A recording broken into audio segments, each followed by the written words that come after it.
down the toilet, I guess. Hello, everyone. Welcome to this week's YGO Go Rush episode. As many of you know, for the past several episodes since we started the new arc, I have really been enjoying this show. I think they fixed a lot of the issues I was having with the characters. I felt like this plotline was more interesting. They were doing stuff to make things feel more intense, and the comedy was a lot more solid. Then this episode happened. All right, let me make this clear. This is not a particularly bad episode of Yu-Gi-Oh! For me, it's mainly just hurt by the fact that everything before it was really solid. So to see some pretty egregious mistakes made here, kind of just put me in a bit of a sour mood. Also, obviously, this past weekend was supposed to be YCS Philly, but instead we get a Taylor Swift concert. So I'm a little in a angry Yu-Gi-Oh! Player mood, if you know what I mean. But yeah, no, let's start right off where this episode begins, where we have it that Manabu is just straight up stealing from Ryugu, so that way he can go to Udius and help everybody. So, in the previous Manabu-focused episode, I had sort of said that it felt like Manabu was trying to stick around so he could try and fix things. And in this episode, we find out effectively, no, he was just waiting for the right opportunity to where he could find something that he could bring to everybody to work with them. Now, just because it's not quite what I was really wanting is not really the problem here. You know that at some point Manabu is going to join the rest of the good guys, but I kind of like watching him have to be sort of like this anti-hero, siding with the bad guys but trying to stop them at the same time type thing. So to see it sort of dropped that quickly like that kind of annoyed me a little bit. But yeah, no, so then he steals something from them and he goes running to Udius and crew while pulling one of those big Japanese cards. Okay, that was kind of a funny image. Then he gets to Udius and crew where he's all like, oh wait, no. Before that, we had probably the best scene in the episode. Just everyone sitting there sad. Yeah, remember when you could do that in shows like this? Everyone just takes a moment to let the weight of the world affect them. Especially on like Yuamu, who's always like so smart and thinking and trying to be ahead of everyone. To see her actually in a state where she's like, I don't know what to do, is actually kind of a really good moment. I also like from Udius too. Udius also feels defeated, but you sort of see the difference in how they kind of deal with this. She's very much unsure what to do, and he's kind of like standing up, clenched fist, being like, we gotta do something, but I don't know what. Nice little attention to detail there. But yeah, so then Manabu shows up, and the next scene is actually pretty funny. I'm sort of used to it in these kinds of shows when a character turns out to be a double agent for the good guys. They just take them in with open arms, but here it's just like, why the fuck should we trust this guy? He got what's-her-face turned into a card. So they immediately lock him up, and he's like, no, I'm on your side, I swear, guys, I swear. And so he's all like, look, I got proof. I stole his big old scroll thing.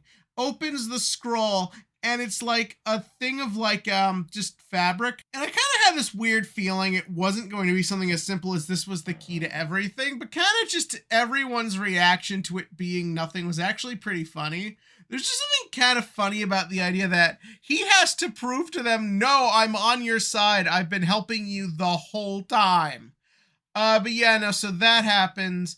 And then he's all like, wait, I got maximums. And it's treated like this cool one, like, I could give you maximums. And Udius is just kind of like, fuck that, I have them, what do I care? That was actually pretty funny. Yeah, but so then Manabu's all like, what the fuck do I do here? And before I go into what happens next, I do also just want to say, before anyone says it, wanting more out of the Manabu thing is to some capacity, I acknowledge, wanting more of what the show could be than what it is. Maybe it's because recently I tried rewatching an anime from a while ago that dealt with like an oppressive government system, and it's kind of just got me in a mood and thinking about it recently. Also wanting it to be done way better than this show did it. Uh, but I was sort of hoping that you just would do a little bit more. Like, I feel like over the past few episodes, we've just done so much with a little. Like, just seeing everyone sort of lament and emotionally react to everything that's happened and see their guilt and their drive and all of that is actually very compelling. It's very strong, and you don't need a lot to do it. And I kind of wanted that to be seen with Manabu.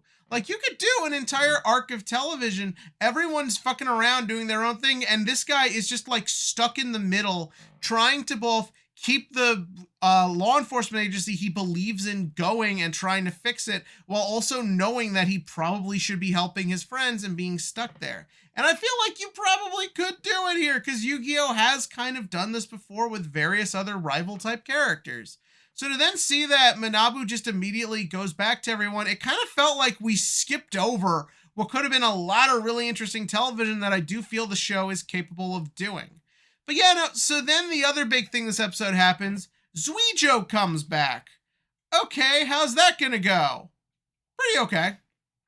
I don't really have a lot to say here. It was pretty simplistic. It was the same thing where he's like, guess what? The whole plot of the first arc, throw it in the bin. I'm here to help. And he just goes, Udius, you can't attack the bad guy yet. How do I know you're about to attack the bad guy? Fuck if I know, but I do.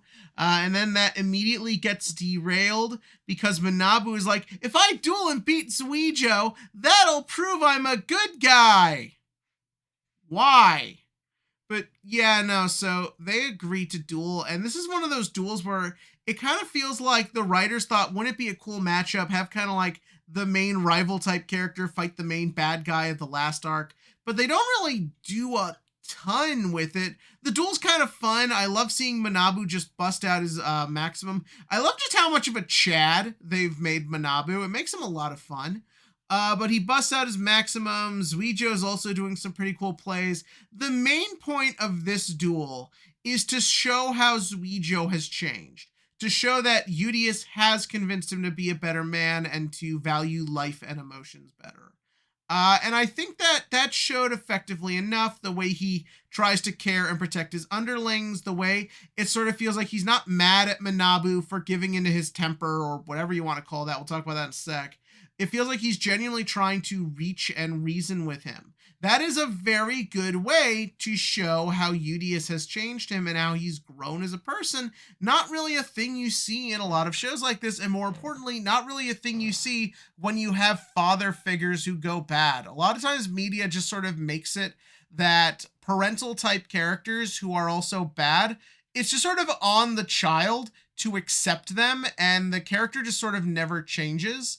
But here I feel like they did a pretty good job of showing how Udius was able to reach him and how he has grown as a person.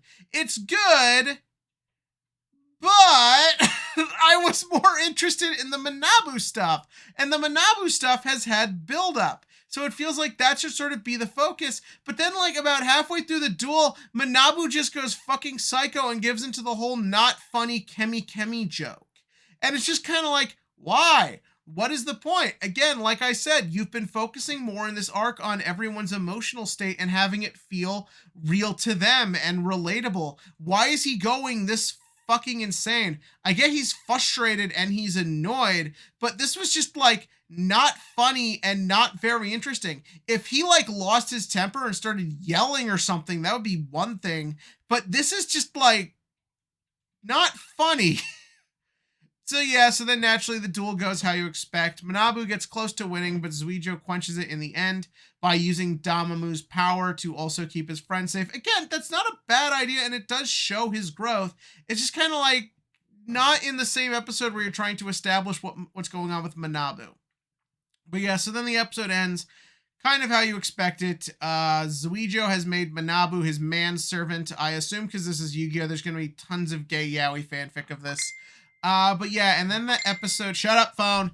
And then the episode ends with showing that Ryugu seems to have some sort of issue where he like gets sick, is shirtless, and does something with those scrolls. I don't know what he's gonna do with those scrolls, but I quite want to find out. But yeah, no, so that was this episode. Again, not the worst thing ever. Just kind of like feeling a bit of a downgrade from where we've been. But yes, that was this episode. And as for the TCG question of the week, it's on everybody's mind. We know it has to happen. So, when do you think the next ban list is coming, and what do you want to see hit? I personally think at this point it probably won't show up till after YCS Philly in a couple weeks. You know, that thing I'm not attending. I kind of just feel like it'll be there because then you just have the list out for nationals. As for hits, I'm just sort of like the generic ones. Kashatira, they'll probably hit Fenrir, so that way it'll stop being a generic hand trap, basically. They'll probably do something with Runic, because that deck is annoying. Maybe even something like Labyrinth, just because of how obnoxious that deck can be. And if I were to go with a wild card pick, I think with how much Droll is becoming a format-defining card, maybe they'll hit Droll. I know it's a little crazy, but it is like arguably the most highest high-impact hand trap right now, so it's possible. But give me your thoughts about that in the comment section below. And as always, click to like, click to subscribe, and join me next week to see why that man is shirtless.